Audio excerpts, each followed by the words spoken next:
all those did was just like, it felt like they were an appetizer to what Blue Protocol was building. In this video, I talked with Brian from Blue Protocol Central and Ginger Prime, who shared his insight on Blue Protocol from the perspective of a software engineer and longtime gamer. On his channel, I talked about my thoughts on the game after playing 3 of the 4 previous tests. It can be found in the description or at the end of the video. Wow, 2 weeks, huh? I know, right? Like, I was worried that they're going to be like July, because I was like, oh man, that's going to, but June 14th almost is perfect, because it's right after the Diablo hype. Mm-hmm. It's right before the Final Fantasy 16 hype. It's like, all right, perfect, sandwich right in the middle of my June. Yeah, I was actually really surprised that I think most people were surprised that it feels kind of early, but the game was ready though. Like what the delay was the network and that kind of stuff. Like the overall rest of the game, based off of what they've also lined up with update after update after update, like they're ready to go. Like, hey, we already have these updates like staged and more, so they're going to be hitting the ground running.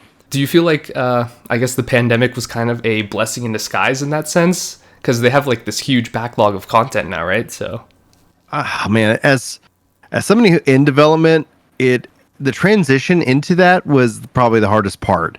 And you saw a lot of companies who really kind of fly by the seat of their pants get hit by the pandemic really hard. Look at like Blizzard, for example. They then all of a sudden went to, we're not even releasing stuff. But then in contrast, Square Enix was like, bam, bam, bam. And that's because they have years of planned out, mapped out, moving, pieces. They're not sitting here like, just kind of pulling it up at the last minute. Not that Blizzard or these other companies are like, day and date kind of rolling this stuff out. But yeah, when it came down to it, like, I think what the positive is it allowed them to kind of figure out like more remote work and the new normal for development, even if they have a lot of in-house resources. So it kind of forced industry-wide more adaptation and more flexibility, so that when they're ready to go live, here in June and then later in January, February, then I think you'll end up seeing a stronger company. So yes. But the companies that are struggling, because I would say 14 is that they had to do a lot of their planning for Endwalker during that period when, who knows what this is and how long this is going to last and what that means. So there definitely isn't like a winning 100% win scenario that's coming out of it. Yeah. A lot of people really like when they think of games and playing the games, like they think about it like backwards. Like you got to think about it in terms of timetables. A lot of people think about easy and difficult, how hard will that be to get in? It's all a function of time. And then obviously it's the priority. So like, yes, that can get done, but it's such a low priority. We really need to focus in on these things that are going to take a lot of time. And then, what you want to build is as a framework that allows you to be able to put out content and not have lots of like, oh man, we have to go into the core of this game's code and make this change here, which has massive, regression testing would be the term, where you have to like test every potential facet because you're making a foundational change as opposed to like, a cosmetic change, or like we're adding on to this. And that's where you see like within Final Fantasy, all their development is stacked on top of each other, and they're not really going into the base game. They do, but it's rare and it takes a lot more time than people recognize. But they mostly build all their stuff expansion by expansion, and then that's why you'll see features in an expansion that don't exist anywhere else in the game, because that's the nature of how they've kind of designed and architected their games, so to speak. But so it's like modular in a way. Very modular. Blue Protocol will be interesting to see. We'll get a clearer picture as that rolls out, at least I will, based off of like how they roll that content out. And if we see them add content that are like, oh, that's something that's really cool, that's a cool system, can we get that system also added in to the earlier stuff? And if they can't do that, then they're building very modularly, which is, the strengths of that is you have kind of a quicker turnaround, you have less testing and requirement restrictions that are going to keep you from like making content on time. But based off of their model that they presented to us as just an overall community, an update every month, communication every month, even if those updates are smaller in size, if you decide to take a break, if you're like, oh man, I'm feeling kind of like I've been playing this game too much and I really want to go play the new insert whatever, hype game is there. You can take a break, come back, and then you'll end up having a bigger chunk of content to kind of all jump into at once. And that ends up, I think, being a very healthy mindset for MMO communities specifically. We want to see them make content. We want to hear them talk about it. And then we want to be excited for what's coming next. And so that way you're always like, oh, yeah, this is fun. Oh, man. And then the next update. Oh, we got a new map, here in the next 4 months. So I think they're kind of in a way like when I first started following Blue Protocol many years ago, pre-Pandy. It was like, oh, man, it feels like they're adopting some of the things I really like from Phantasy Star Online and some of the things I really like about Yoshi P's leadership style for Final Fantasy 14. This could be like a really big hit. Yeah. So, yeah. I like that you mentioned the whole like ecosystem thing too, right? With I mean, hopefully they're going to do like content creator programs and stuff, but just having that whole support on YouTube, because there's been plenty of games that I've never heard of, and then I just see a recommended video on YouTube. I'm like, hey, that looks pretty cool. Because down the line, 2-3 years, if they're looking for new players, that might be one of the major avenues to get some. So yeah, and then it goes like into that where you're talking about like different kind of promotions. Amazon being attached to this project, especially for the global version, you're talking about like insane marketing. You're talking about Twitch drops. You're talking about these things that, while like maybe the average gamer on who will comment on one of these videos of ours like might not connect into it, it's going to be a constant reminder, marketing reminder, because when you spend money on marketing, you're not just spending money trying to get new players, you're spending money trying to keep existing players or have players who maybe are on a break say, oh yeah, I haven't seen that game in a while, let me go check out what's all changed. It's the same reason if you go to a store and buy a car, you'll see more ads for that car that you just purchased after you bought the car, because it locks you into that kind of culture. It locks you into feeling better about your purchase than driving back up to the dealership and saying, you know what, I thought about it, I'm not gonna go ahead and take the car. So like there's marketing in and of itself, I think, is going to end up having a huge impact, and Amazon being kind of attached with their Twitch integration and more, I think you're going to see that's going to be a net positive for the games. Constant reminder, because it's in a way free marketing. You and I, we provide free marketing to these games. And if no one's ever heard the term, it's called earned media, where we're not getting paid to be excited about a game. We just like to talk about it. And that's earned media for the company, because they don't have to pay us to market their game. We're already doing it for them. Yeah. Because we're already excited about it. But if they want to pay me anyways, I mean, how far did you get when you played the game? I think I got to level 10. Yes, I was. Oh, baby, I was there. Thanks, shout out to the community. They hooked me up with a key. I was there. I think they did blast me. I think they eventually did kick my account out because I wasn't able to get in. But I was able to play day 1 and day 2, and I believe I got to level 10. Like, one of the things that I try to always let people know about me and my style is like, I'll never be the first one there at cap. I will get there, but I'm just the guy who's going to get there by chipping away, because life finds a way to keep me plenty busy. Yeah. But I think I got to level 10. I believe I did. I'd have to go look back at the footage, but man, it was gorgeous. Mm-hmm. It was so much fun. And then they already started hey, here's the changes that we've made from the feedback from the network test. I was like, oh man, they're on top of this. It already felt good to me. I actually liked that you couldn't auto heal. And I was like, cool, it has this little bit of an old school style, gonna have to rely on potions. I'm game for that. Mm-hmm. And then it's like, yeah, okay, I get the modern aesthetic that people are gonna feel like that slows them down a little bit too much. I'm like, all right, I'll concede that, but all in all, everything's so fast nowadays, huh? Well, yeah, and it's like gotta go.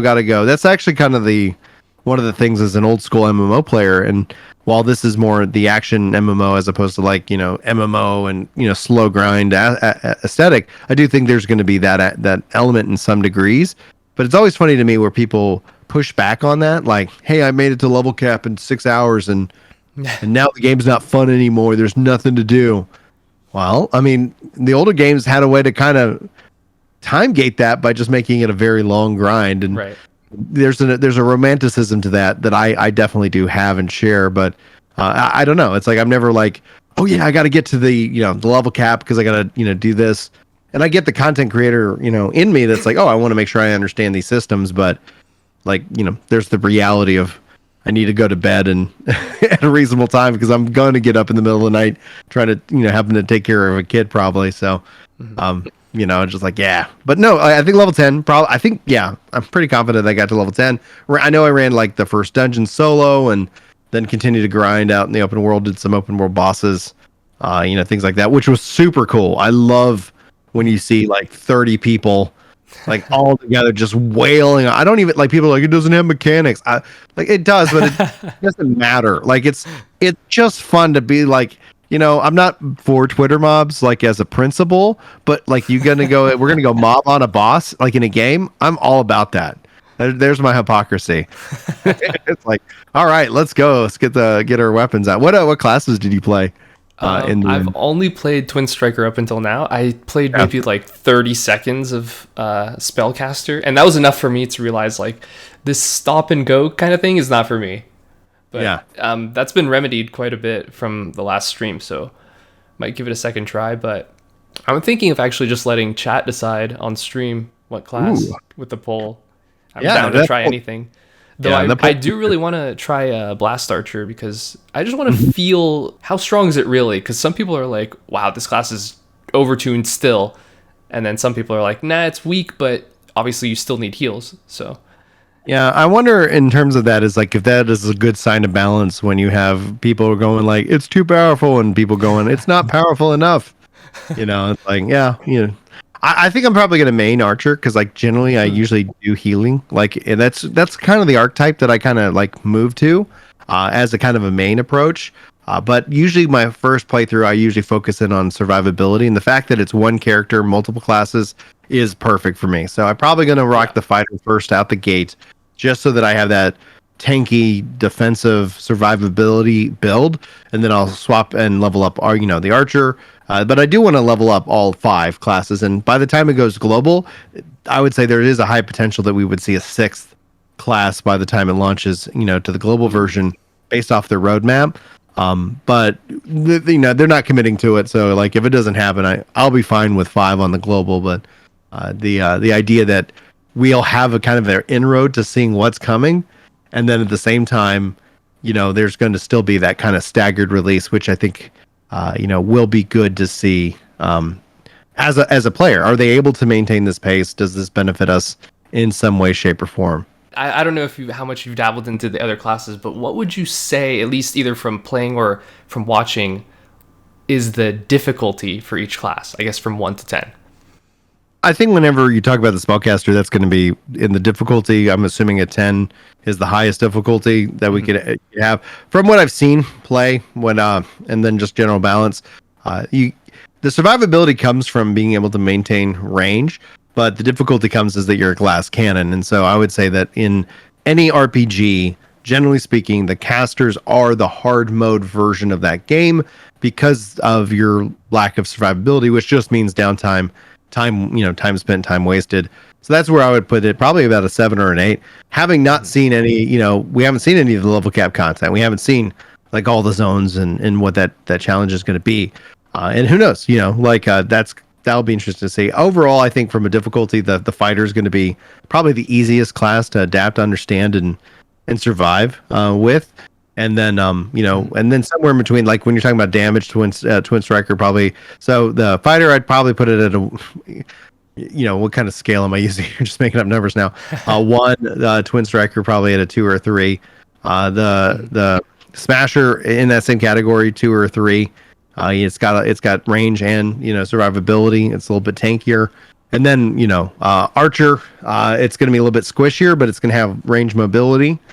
So it is going to be the least of the difficult sides, and then obviously the spellcaster rounding out being probably the most difficult for people to play. But if you play it well, when people play well, it's not a difficult. So then, just like within development of games and software, difficulty, I think it should translate to time. How much time are you spending, outside of the content? Because once especially a mechanic or something like that, you might find that it's so much easier being a spellcaster because you can just melt things down and just avoid bad. So if you don't get hit, you know, then your skill can kind of offset that difficulty.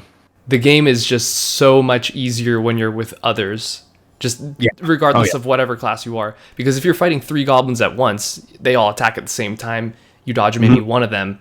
You're still eating 2 hits, and your life steal on Twin Striker, for example, doesn't cover everything.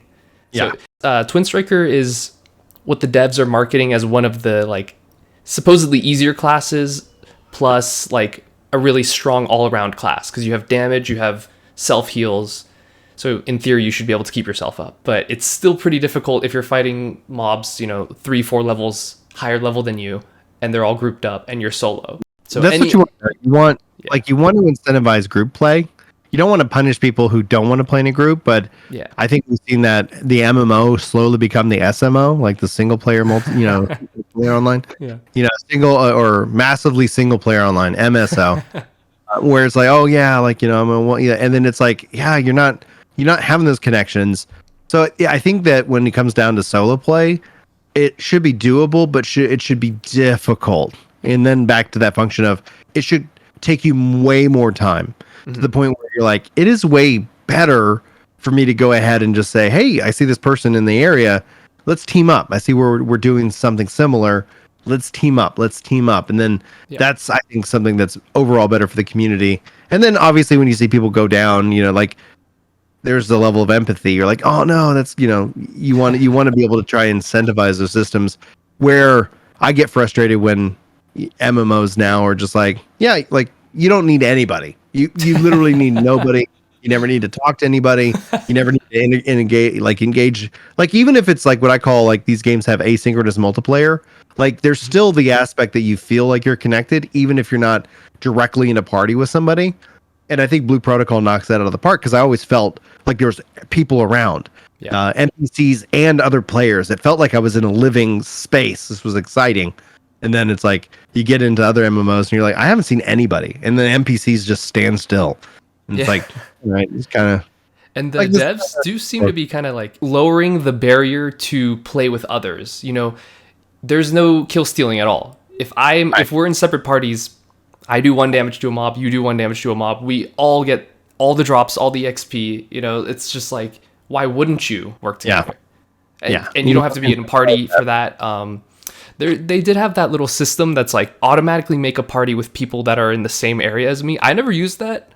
I feel like that was still a little like, you'd still have to do a few clicks to do that, but I want to see how that kind of works in practice, because it sounds good on paper and I'm all for it. And if it's a good system, then it'd be cool to see that, extrapolate out into other games. That's one of the things I've been wanting within MMOs, is like, let's try stuff now. Like, we haven't had MMOs in such a long time, and now it seems like we're getting them again.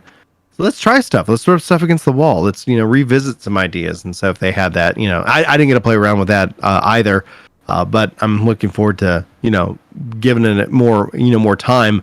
But I think that's going to be fun to see, and be able to kind of go more in depth with the systems themselves, and spend more time. That's all I want, is more time with the game. Overall, what are the strengths and what aspects still need improvement in Blue Protocol? The strengths are clearly in its art and direction. The anime MMO that is like a bigger world. It is, in that regards, PC console first, as opposed to something where, not to throw shade at Genshin or like any of those other kind of games. All those did was just like, it felt like they were an appetizer to what Blue Protocol was building. And so that clearly, from its aesthetic and its gameplay and its action combat, because it's important. I know there are people out there who do not want action combat, and there's games for you that in that case, right? But I think when people think about this next iteration of what it could be for an MMO, they think of the combat like as a key feature. In fact, when Ashes came out, as Ashes creation was like, oh, we have tab targeting, and they're kind of in tab target hybrid combat. Like, there was a part of me that was like, oh man, I was thinking it was, I don't know why I was thinking it was action.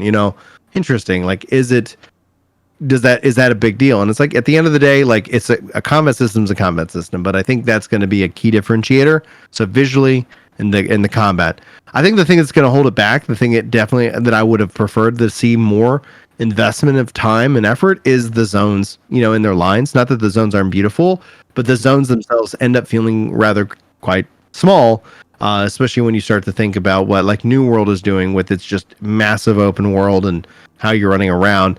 And it's going to be fine. Like that's not going to make or break the game. I've played and have played and will play games that have zone lines. Yeah. Okay, not a problem. But I think that's going to be one thing that in the general consensus of how gamers think about the next generation of MMOs, I think they're going to kind of hammer it home at these zone lines, thinking like, man, like, oh, what would it be like without these? And that's just going to be something that I think that, from a technological and probably design perspective, I get it.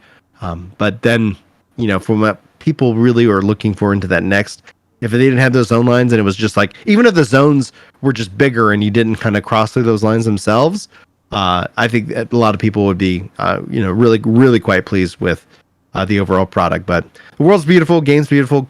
I literally like that. I had to kind of fish for that as a critique. It'll be interesting to see how it is monetized in the global version. I think that's going to be something a lot of people are excited and nervous about, but I'm not personally worried about it because I don't have a spending problem in my life. Like I set budgets and I stick to them. So if I budget, 15 or $20 a month for, Blue Protocol, then okay, here's my 15 or $20, and then I'll just do what I can with it while I have the money. Yeah. If you had full creative control of development, what would you do with the game? Anything you would add, change, or remove? Yeah, I'd bring in a player-driven economy, and I'd make it a buy-to-play game. No sub, but at least a buy-to-play, because you really can't have a player-driven economy with a free-to-play model, because you're just going to get bots and people coming in and just messing with the economy, and that's just not going to be fun for anybody. But that's kind of something that I talk about and feel on asynchronous multiplayer, is the ability to trade. I get why they don't and didn't do it for Blue Protocol, and in the end, it's not going to be like a make or break for me. But when it comes down to that mindset to where it's like, if I just was like, oh, I want to be a fisher in Blue Protocol and just kind of fish all day and sell my stuff on the market and take the money, and then, now I'm going to go purchase something that is going to make me better at combat. I like that kind of aspect. Not everybody does. Like when you look at, player driven economies, a lot, you hear a lot of complaints, but that's also the internet. It's easy and free to complain.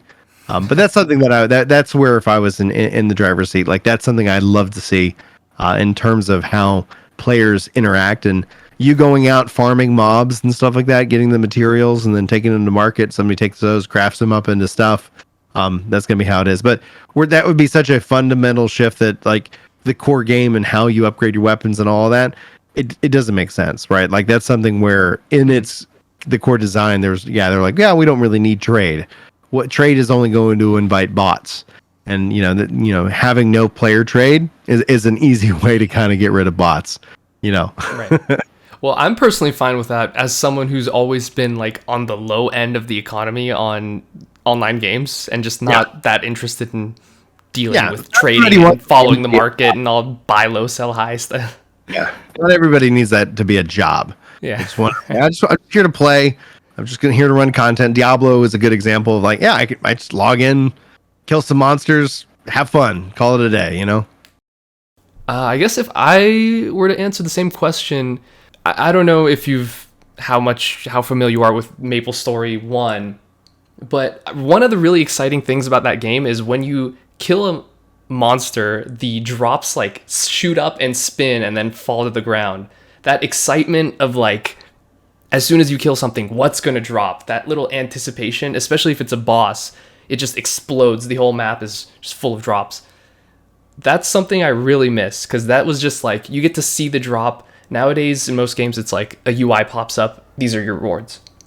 But it's just, I don't know, just seeing the item fly out. It's like, okay, this is what I got. Now, that's the exciting moment. You go pick it up. It feels like Star when you see those red boxes drop and you're like, oh my gosh. Yeah. I guess just adding more of like rare drop vanity items or something like that. It's like, I got this 0.01% drop hat. Nobody cares, but it's still cool. Those little fun features, I feel like, go a long way. Oh, absolutely.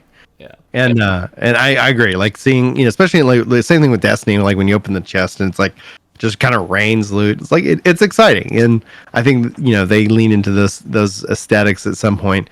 It could be fun, and who knows? Like we haven't seen what the the end game has to offer us as players, and yeah, I'm with you. I think that's actually a really good point of feedback.